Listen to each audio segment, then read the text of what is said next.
Good morning students. तो देखिए आपने इससे पिछले वाले लेक्चर में ये देखा था कि सोप बबल पे चार्ज कैसे आएगा, सोप बबल की रेडियस कैसे फाइंड करेंगे आप साबुन के बुलबुले के लिए। अब देखिए इसके बाद आपने जो बहुचयनात्मक क्वेश्चंस थे वो सारे कर लिए थे। अब देखेंगे अभ्यास के प्रश्न।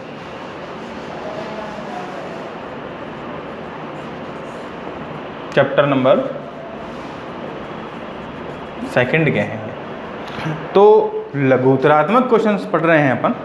सबसे पहला क्वेश्चन है, विद्युत फ्लक्स को समझाइए, इसका SI मात्रक और विमा लिखिए। तो विद्युत फ्लक्स आपको चैप्टर के शुरू में ही बता दिया था कि किसी अल्पांश क्षेत्रफल से गुजरने वाली जो बलरेखाओं की संख्या है उस संख्या को ही विद्युत फ्लक्स कहते हैं, और फ्लक्स को डिनोट करते हैं फाई से। सूत्र होता है EdS cos थीटा। E का मात्रक न्यूटन प्रति कूलाम, DS का मात्रक मीटर स्क्वायर, तो न्यूटन मीटर स्क्वायर प्रति कूलाम इसका मात्रक होगा SI। और विमा अगर निकालें तो न्यूटन के लिए आएगी m1 L1 T-2, metre square के लिए L2, कूलाम के लिए A1 T1, तो m1 L3 T-2 upon A1 T1। Finally हो जाएगा m1 L3 T-3 A-1। अगला दूसरा क्वेश्चन देखिए, लघुत्तरात्मक में ही है। रेखीय आवेश घनत्व को समझाइए और इसका मात्रक लिखिए। तो देखिए बच्चों, रेखीय आवेश घनत्व को लैम्डा से डिनोट करते हैं। सूत्र होता है Q अपॉन L। L का मान 1 हो तो लैम्डा बराबर Q। कि किसी तार की प्रति एकांक लंबाई पर उपस्थित जो आवेश है उस आवेश को ही कहेंगे रेखिक आवेश घनत्व, या तार की प्रति एकांक लंबाई पर उपस्थित आवेश की मात्रा को रेखिक आवेश घनत्व कहा जाता है। और इसका मात्रक देखिए होगा आवेश के लिए तो कूलाम और लंबाई के लिए मीटर, तो आ जाएगा कूलाम प्रति मीटर। तीसरा क्वेश्चन है, पृष्ठ आवेश घनत्व को समझाइए और इसका मात्रक लिखिए। देखो पृष्ठ आवेश घनत्व होता है सिग्मा बराबर Q अपॉन A बराबर 1 हो तो सिग्मा बराबर होगा Q के, कि किसी आकृति के प्रति एकांक क्षेत्रफल पर उपस्थित आवेश की मात्रा को रेखिक आवेश पृष्ठ आवेश घनत्व कहा जाता है। विमा मात्रक होगा कूलाम प्रति मीटर स्क्वायर। अगला है क्वेश्चन नंबर 3 तो हो चुका है। 4th, आयतन आवेश घनत्व भी ऐसा ही है। 5वां है, स्थिर विद्युतिकी के लिए गाउस का नियम प्रतिपादन कीजिए। गाउस का नियम ये बताता है कि किसी भी बंद पृष्ठ से निर्गत कुल विद्युत फ्लक्स का मान निकाय के कुल आवेश समीशन Q तथा निर्वात की विद्युतशीलता एप्सिलॉन नॉट के अनुपात के बराबर होता है, और हमेशा बंद पृष्ठों पर ही लागू होता है, खुले पृष्ठों पर यह लागू नहीं होता है। अगला क्वेश्चन है बच्चों 6, किसी चालक पर आवेश सदैव बाह्य सतह पर ही क्यों होता है। आपको बताया था कि जैसे ही आप आवेश देंगे तो आवेश एक समान रूप से वितरित होगा, और ये आवेश जो है वो प्रतिकर्षण बल के कारण धीरे धीरे कहाँ पहुँच जाएगा, सतह पर पहुँच जाएगा। इसलिए जो आवेश है वो सदैव बाहरी सतह पर ही होता है। अगला 7वां क्वेश्चन है, साबुन का बुलबुला आवेशित करने पर आकार में क्यों बढ़ जाता है। आपको देखो बताया था पॉइंट में कि जैसे ही आप आवेश देंगे तो आवेश देने से क्या होगा कि वो आयतन बढ़ा करेगा, आयतन में वृद्धि होगी, आयतन बढ़ेगा तो त्रिज्या भी बढ़ेगी, इसलिए आकार भी उसका बढ़ जाएगा। या फिर आप कह सकते हैं कि चालक सतह को अगर आप आवेशित करें तो आवेशित करने पर बाहर की तरफ बल और दाब लगेगा, जिससे उसके आकार में वृद्धि हो जाएगी।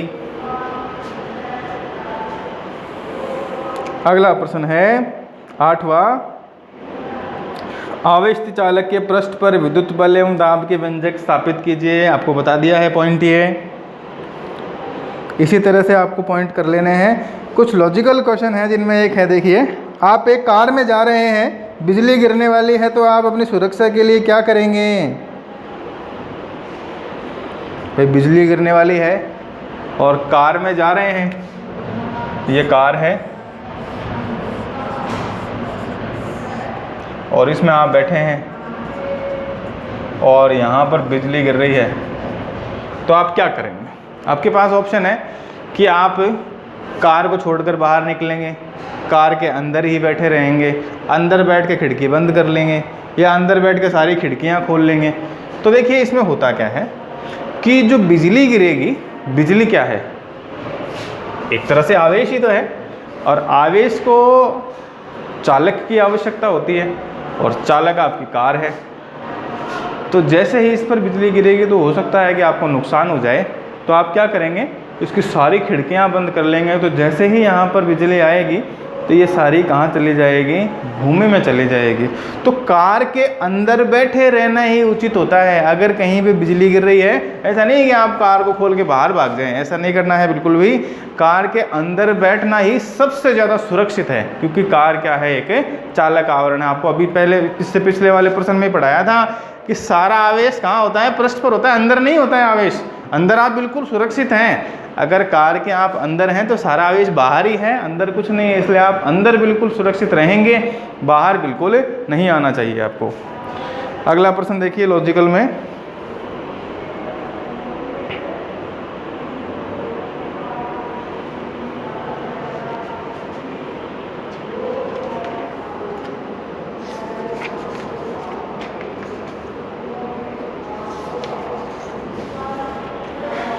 अब देखो बच्चों, आंकिक प्रश्न पढ़ते हैं आप। तो आंकिक प्रश्न किस प्रकार से आपको सॉल्व करने हैं, तो ध्यान दें। क्वेश्चन नंबर फर्स्ट है कि किसी बंद पृष्ठ में प्रवेशित फ्लक्स 400 न्यूटन मीटर स्क्वायर प्रति कूलम और निर्गत फ्लक्स 800 न्यूटन मीटर स्क्वायर प्रति कूलम है, तो कुल आवेश का मान क्या होगा?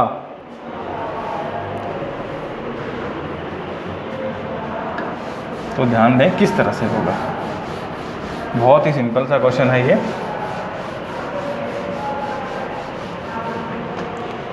आंकिक प्रश्न है और आंकिक प्रश्न में पहला ही प्रश्न ये कह रहा है कि ये प्रवेशित फ्लक्स आपको दिया हुआ है, निर्गत फ्लक्स आपको दिया हुआ है। प्रवेशित तो है 400, निर्गत है 800। तो चार्ज की वैल्यू पूछिए, तो फ्लक्स फाई बराबर होगा 800 माइनस 400 बराबर 400 न्यूटन मीटर स्क्वायर प्रति कूलम। और फ्लक्स का फॉर्मूला होता है summation Q upon epsilon not. Value रख दें तो 400 बराबर हो जाएगा summation Q upon epsilon not. Summation Q बराबर 400 गुणा एप्सिलॉन नॉट, या 400 गुणा 8.85 गुणा 10 की पावर माइनस 12, या 4 गुणा 885 गुणा 10 की पावर माइनस 12। या सॉल्व करें तो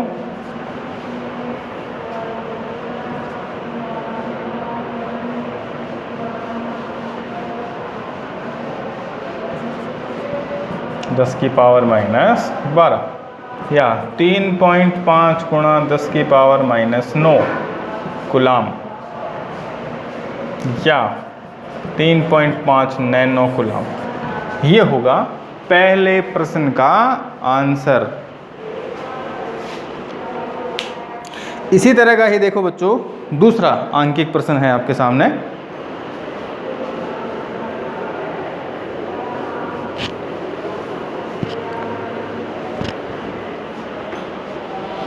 प्रश्न में दिया है आपको कि 2 मीटर व्यास के किसी एक समान आवेशित चालक गोले का पृष्ठ आवेश घनत्व है 80 माइक्रो कूलाम प्रति मीटर स्क्वायर है।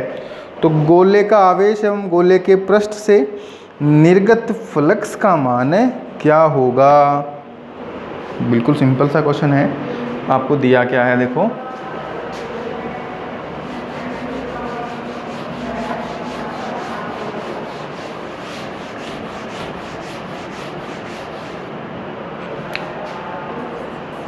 एक गोला दिया है, गोले का व्यास दिया है, व्यास की वैल्यू दे रखी है आपको 2.4 मीटर और सिग्मा पृष्ठ आवेश घनत्व का मान दिया है 80 माइक्रो कूलाम प्रति मीटर स्क्वायर।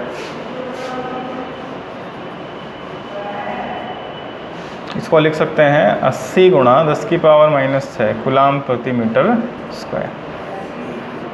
पूछा क्या है आपको, देखिए आपको ये पूछा है कि एक तो गोले का आवेश बताना है और एक निर्गत फ्लक्स बताना है।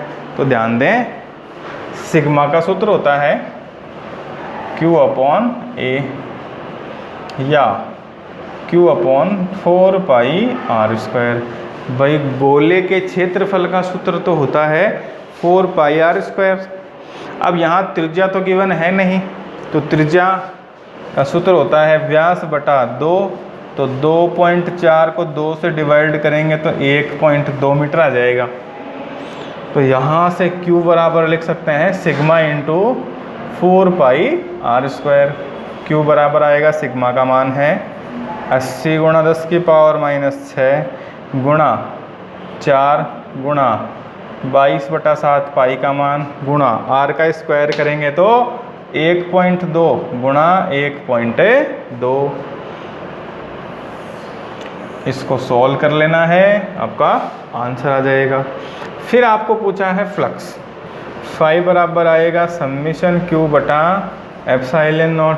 समीशन Q का मान आपके पास है, एप्सिलॉन नॉट आपको पता होता है 8.85 गुणा 10⁻⁻12 होता है इसका मान। तो इसको रखेंगे तो आपका फ्लक्स निकल आएगा। इस तरह से आपको बच्चों क्वेश्चन सॉल्व कर लेने हैं दोनों। अब देखिए क्वेश्चन नंबर 3 अंकित प्रश्न में ही है, बहुत ही बढ़िया क्वेश्चन है ये। एक बिंदु आवेश है Q, एक A मीटर भुजा वाले घन के केंद्र पर, घन की कोर पर, घन के तल पर रखा है। 3 स्थितियां, केंद्र, कोर और तल। घन से संबद्ध कुल फ्लक्स तथा प्रत्येक फ्लक्स से संबद्ध फ्लक्स की गणना कीजिए। तो देखिए बच्चों, इसके लिए आपको घन के बारे में जानना पड़ेगा। घनाकार आकृति जो होती है उसमें देखो, पहले तो ये देखें कि घन में कितने फलक होते हैं, कितने कोर होते हैं और कितने तल होते हैं। तो ध्यान देना है कि तल तो होते हैं 2, कोर होती हैं 4 और फलक होते हैं 6। तो ध्यान दीजिए,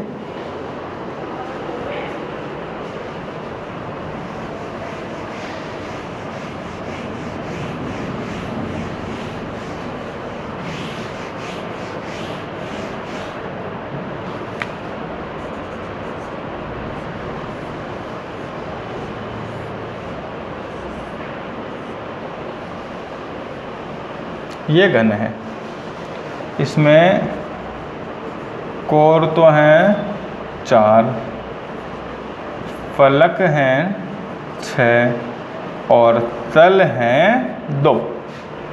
कुल फ्लक्स का सूत्र होता है फाई बराबर Q/एप्सिलॉन नॉट। क्वेश्चन में क्या पूछा है आपको, फर्स्ट देखिए कि घन के केंद्र पर आवेश है। तो केंद्र पर अगर आवेश होगा तो प्रत्येक फलक से कितना गुजरेगा। फलक कितने हैं 6, तो Q/6 एप्सिलॉन नॉट। अब आगे क्या पूछा है आपको, इसमें दूसरी स्थिति, घन के कोर पर, अब कोर बच्चों है 4 तो Q/4 एप्सिलॉन नॉट। और तीसरा पूछा है तल, तल के लिए आएगा Q/2 एप्सिलॉन नॉट। तो ये हो जाएगा फ्लक्स। अब आपको ये पूछा है कि घन के प्रत्येक फलक से संबंधित फ्लक्स पूछो, बताइए। प्रत्येक फलक से संबंधित फ्लक्स का अर्थ ये है कि उससे जुड़ा हुआ जो फ्लक्स वो कितना होगा। तो देखिए, पहले कंडीशन की बात करें तो बिल्कुल सेम टू सेम आएगा, 6 फलक ही होंगे तो Q/6 एप्सिलॉन नॉट। दूसरे की बात करें तो कोर के लिए आया था Q/4 एप्सिलॉन नॉट और 1/4 से गुणा कर देंगे तो Q/16 एप्सिलॉन नॉट आएगा। तल के लिए आया था यहाँ पर Q/2 एप्सिलॉन नॉट, इसको 5 से गुणा कर देंगे तो आएगा Q/10 एप्सिलॉन नॉट। तो इस तरह से आपका क्वेश्चन का सॉल्यूशन हो जाएगा। तो ये था क्वेश्चन नंबर 3। इसी तरह से देखिए बच्चों 4th क्वेश्चन। एक गोले के केंद्र से 20 सेंटीमीटर दूरी पर विद्युत क्षेत्र की तीव्रता 10 वोल्ट प्रति मीटर है। गोले की त्रिज्या 5 है। गोले के केंद्र से 8 सेंटीमीटर दूरी पर क्षेत्र की तीव्रता ज्ञात कीजिए। तो देखिए, आपको गोला दिया हुआ है, त्रिज्या दे रखी है 5 और 20 सेंटीमीटर पर 10 वोल्ट मीटर है और आपको 8 पे निकालनी है। तो सीधी सी बात है कि स्मॉल आर का मान तो हो गया 8, कैपिटल आर का मान हो गया 5 और क्षेत्र की तीव्रता आपको पूछी है। तो आप इसको देखिए 2 तरह से निकाल सकते हैं, या तो आप KQ/R² वाला फॉर्मूला लगाएं और या फिर आप इसको 2 अलग अलग कंडीशन बनाएं। तो देखिए, सबसे पहले अपन इसकी 2 अलग अलग स्थितियां बनाते हैं। एक बार तो R का मान लेंगे अपन 20 और दूसरी बार लेंगे 8। तो इस तरह से आपका मान निकल आएगा। तो ध्यान दें,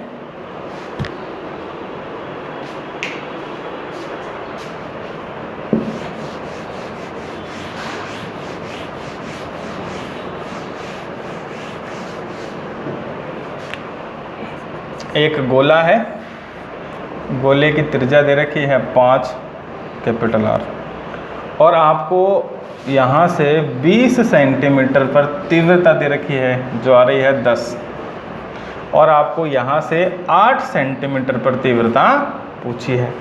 तो इसको तो मैं मान लेता हूँ E और इसको मान लेता हूँ E डैश। तो E का मान तो होता है बच्चों KQ/R²। E डैश हो जाएगा KQ/R²। अब E डैश अपॉन E बराबर हो जाएगा KQ/R² अपॉन KQ/R², जो आएगा E डैश अपॉन E बराबर R²/R²। E dash upon E बराबर R/R का होल स्क्वायर। अब प्रश्नानुसार E का मान है 10, R का मान यहाँ पे कितना दिया हुआ था 20 सेंटीमीटर दिया है या मीटर दिया है, देखिए आपको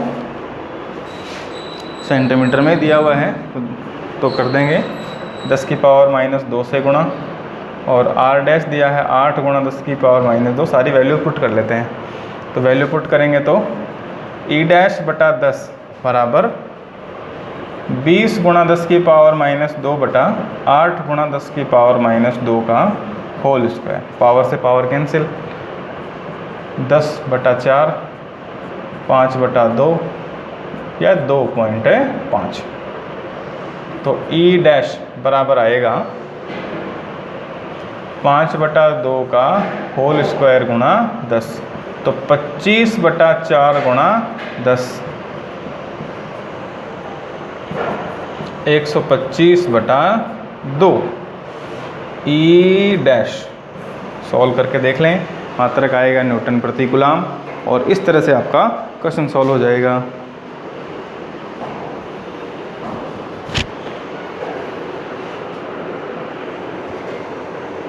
अब देखें आगे,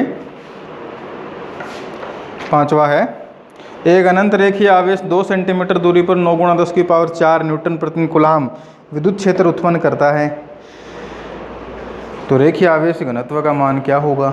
सीधी सी बात है, 2k लैम्डा अपॉन आर लगा लें, लैम्डा बराबर ई आर अपॉन 2k लगा दें, कैलकुलेट करते हैं, आंसर निकल आएगा। छठा क्वेश्चन है, 10 सेंटीमीटर भुजा के किसी वर्ग के केंद्र से ठीक 5 सेंटीमीटर ऊंचाई पर कोई 10 माइक्रोकूलाम आवेश रखा गया है। इस वर्ग से गुजरने वाले विद्युत फ्लक्स का परिमाण क्या होगा? तो ध्यान देना है बेटा आपको कि अगर ये बंद होता तो 6 फलक होती है, फलक बची हुई है 1, तो Q/6 एप्सिलॉन नॉट का फॉर्मूला लगा दो। अगला है 7वां, एक धातु की प्लेट का क्षेत्रफल 10⁻² मीटर स्क्वायर है। प्लेट को 10 माइक्रोकूलाम आवेश दिया गया है। प्लेट के निकट बिंदुओं पर विद्युत क्षेत्र का मान ज्ञात कीजिए। तो देखो बच्चों, प्लेट के एक साइड के लिए पूछा है तो σ/ε0 आएगा, और सिग्मा का मान क्या होता है? Q/A। तो रख देंगे तो आंसर निकल आएगा। अगला है 8वां प्रश्न। 8वें प्रश्न में 1 मीटर स्क्वायर क्षेत्रफल के दो धात्विक पृष्ठ एक दूसरे के समानांतर रखे हुए हैं। समानांतर रखने से दोनों के बीच की दूरी दे रखी है, और ये दिया है कि दोनों समान परिमाण परंतु विपरीत आवेशित हैं। दोनों के मध्य क्षेत्र दिया हुआ है, प्रत्येक पर आवेश पूछा है।